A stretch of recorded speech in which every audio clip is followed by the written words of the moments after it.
we're all impressed. That was good problem solving. Well, as you just heard, today is Transfiguration Sunday, and it's not a Sunday I've always spent a lot of time focusing on, but this year it really jumped out at me. Transfiguration Sunday is actually the last Sunday of Epiphany, for those of you who are curious. How did that already happen? This week we begin the long slog through Lent. But Transfiguration is a story of a mountaintop experience. Have you ever had a mountaintop experience? How many, just a show of hands? Doesn't even have to have been on a mountain. A spiritual awakening? A moment when you saw the face of God, or knew that without a doubt God is real and God is present? These are moments of great power. They don't tend to last all that long, and we may have trouble ever accessing that kind of clarity again. But we can remember they happened, and that makes all the difference. And then we share them with each other so that they spread like the candlelight we were talking about. In this story, Jesus takes Peter and James and his brother John up to the mountaintop with him, and they all witness the same thing. A bright light, a transformation, a vision. They see Moses and Elijah, both long dead, standing there with Jesus, and everyone's glowing. Moses and Elijah represent the law and the prophets upon which their entire faith stands. And there's Jesus with them, and he is all lit up. And I don't mean he's been drinking. I mean, he is sheer light. He's dazzling. Peter, being human, immediately wants to do something. He offers to make 3 little dwelling places, or tents, for them. So, like so many of us, when something miraculous happens, we want to capture it and keep it. God's presence. Let's grab it, put a nice building around it, and contain it. But that's not how it works. In fact, a voice comes out of the cloud to tell Peter that he has it all wrong. In fact, there are 3 commands that bear repeating, because I think they would mean something to us too. 3 commands in this reading. 1 is listen to him. The second is be raised up. And the third is do not be afraid. We end Epiphany as we began it, right after Christmas. At Jesus' baptism, a voice came down from the cloud then also, and it said, "This is my beloved, my son." Well, now on the mountaintop, we hear that voice again from that cloud. "This is my son, the beloved, with him I am well pleased." Listen to him.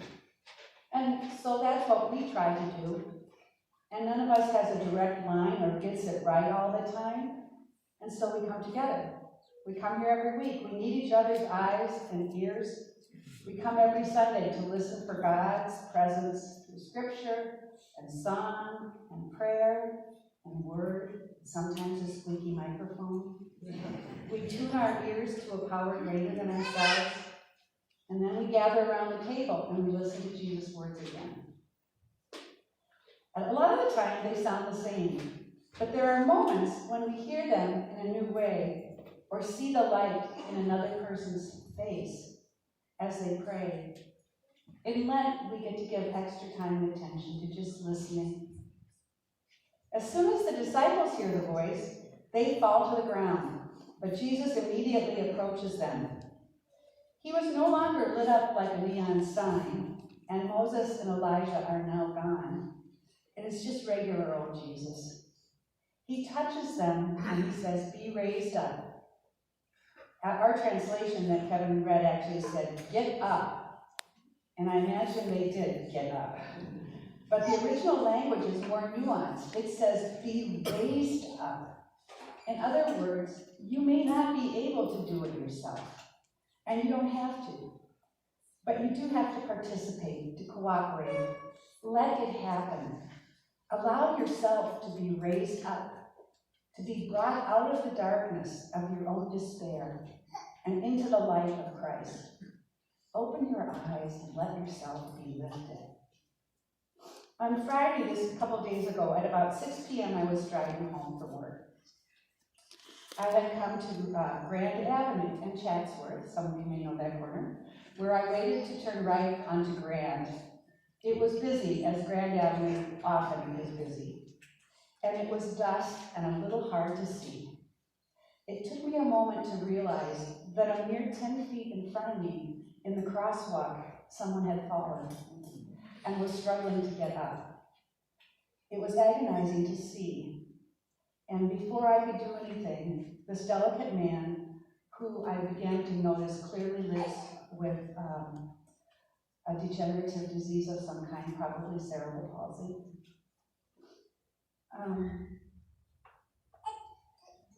used his cane to push himself up and stagger across the road. I doubt anyone who was looking had a dry eye. I'm somewhat ashamed to say that I sat and gaped. I didn't spring into action like Peter. I would make a terrible first responder, just warning you. When others are moving into fight or flight, I freeze. It takes me a while to process what is happening and what is needed, and if I'm able to do it. But there was a first responder nearby on Friday. A man working at the service station across the street must have seen it before I did. And by the time the one who had fallen had gotten to that crusty ridge of snow between himself and the sidewalk, a young man in a baseball cap stepped forward and offered his own strong arm for support. The two just linked arms and we continued to finish crossing in a dance of dignity and grace. That's what we're here for, to help each other across the icy patches. I now have a fully formed plan of what I should do, what I will do if I find myself in that situation again, but it doesn't matter. It doesn't matter if you are a first responder, or a second responder, or a third responder. You can help. First, let yourself be raised up, and then you will be able to help others. And finally, Jesus tells them, do not be afraid. How many times do we need to hear this? Which is a good thing he says it a lot. How often does fear keep us from responding? I'm sure that fear was in my mind that day, because that very same morning I heard of a neighbor who was going out to her car to go to work, and a man came up and held a gun to her head and said, give me your purse or I'll kill you. We live in a dangerous world. There is a lot to be afraid of. There's much that keeps us from acting. But Jesus says, hey people, didn't you just see me all lit up with Moses and Elijah? Don't you realize you are safe? I am with you. I will always be with you. I'm not going anywhere. Amen.